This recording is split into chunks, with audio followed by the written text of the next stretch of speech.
The Great Pie Thief of Willowbrook, a funny tale from the 1700s.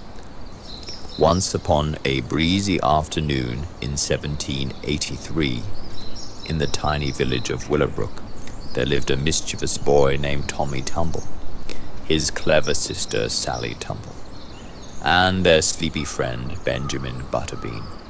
The Tumbles were famous, not for being rich or noble, but for getting into the kind of trouble that made the village laugh for weeks. One sunny day, the town announced its grand pie fair.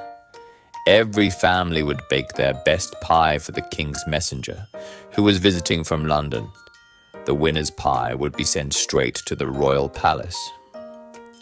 Sally, who was the smartest of the three, decided she'd make a blueberry pie so beautiful that the king himself would faint with joy. She gathered flour, butter, and the juiciest berries in the county. But Tommy had a different idea. "Why bake," he said, grinning, "when we can borrow someone else's masterpiece?" Sally rolled her eyes. Borrow means steal, and steal means trouble. But Tommy didn't listen. He dragged Benjamin, who was still half asleep from breakfast, into his brilliant plan. That night, the two crept through Willowbrook, sneaking toward Mrs. Maple's bakery, where the best pies were cooling by the window. Just as Tommy reached for the biggest, shiniest cherry pie, a loud mew came from the shadows. Mrs. Maple's enormous cat, Sir Whiskerton, pounced. Tommy yelped, Benjamin tripped, and together they toppled right into the pie table. Splat! Blueberry, cherry, apple, and pumpkin flew everywhere. Hearing the commotion, Sally rushed out with a lantern. "Tommy, what on earth?"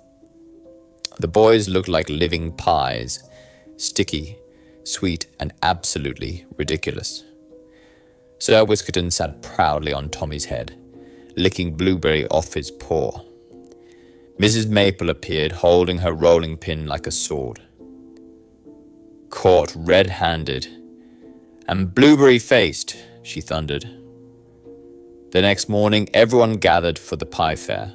When Sally arrived with her neat little pie, the crowd burst out laughing.